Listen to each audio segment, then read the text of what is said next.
Hi everybody.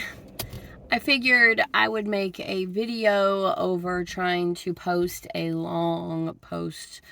I have a hard time reading long posts, so videos are always better for me so I could just listen to it. We are doing some edumacation today. My breast cancer technically is called ductal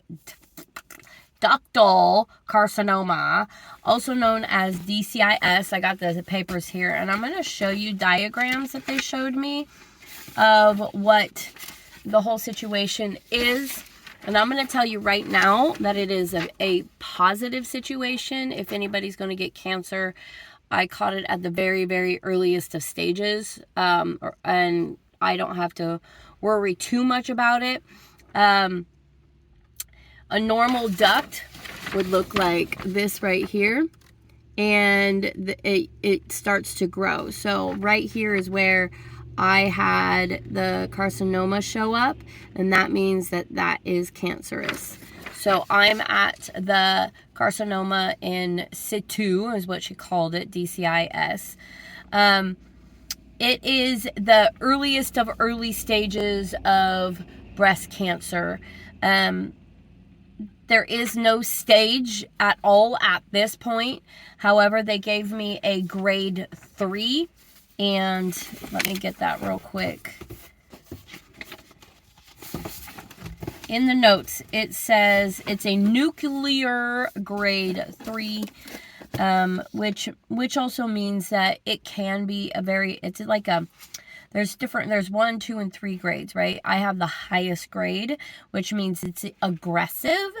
But they also saw a small focus of suspicious of invasive carcinoma, which means if you were to take this, and she showed it to me, if you were to take this, and do you see this, how it has like openings right there?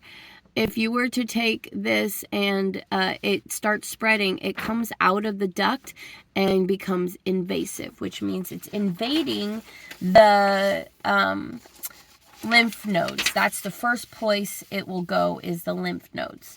So they have a suspicious cell that looks like it had spread. We don't know. Worst case scenario, that it had spread to the lymph nodes, that they will take care of the lymph nodes at that point. We'll probably go back in for another surgery. They'll probably do treatment such as radiation or whatever I need to do for that point. That's the worst case scenario. They will give it a stage at that point as well, if they find invasive cells. If they don't find invasive cells, it will be all removed in that one surgery that I'm going to be having upcoming.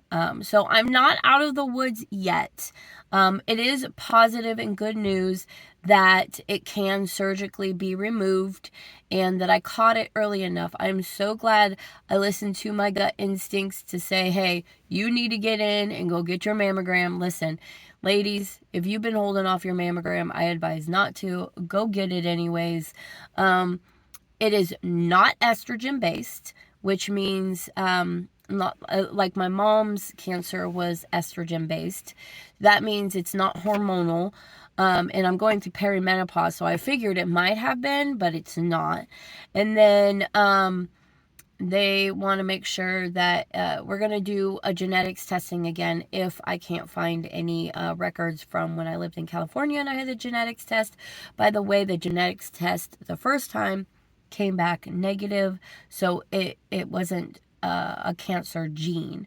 So it was just something random that showed up and came up, and I caught it in time, and it is an easy fix. If I were to have cancer, this would be the one to have. That way I can go on about my life. Now, she did give me some numbers.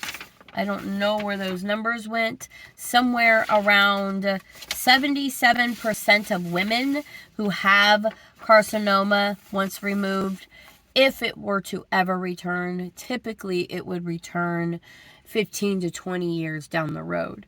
So I have a 99% chance of a survival rate.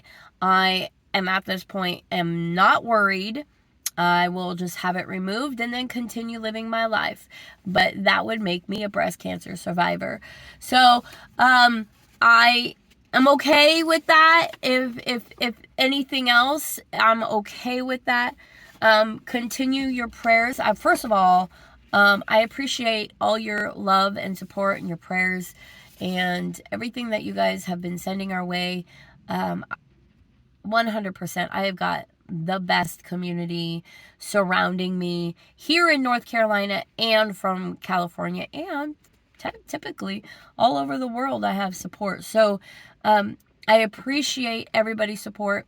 Continue to pray for my surgery, which I have not scheduled yet, and pray that they don't find anything in the lymph nodes, that it hasn't spread. I'm not worried at this point. I'm actually really chill and at peace, and my mental status is great. You don't have to worry about my mental status. Yes, going into these hospital rooms and these hospitals and hearing this news is extremely traumatic. And I relived everything that I've gone through in the last 10, 15 years.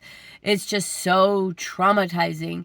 And it puts me almost in the tears. Even just today, just walking into the surgeon consultation, I almost was in tears. It's just very traumatizing to have to relive some of this. And it's very aggravating, and I get angry. And so, however, I am looking up and the positive side and the positive note, and I am happy to announce that this is going to be surgically removed, and hopefully I won't have to deal with it anymore. So, and like I said, it was going to be a long post. It was going to be too long to type out. Thank you so much for watching. If you guys need if you have any questions, please by all means ask, and I will keep everybody updated at the upcoming surgery. I'll have it sometime in March probably. So, love you.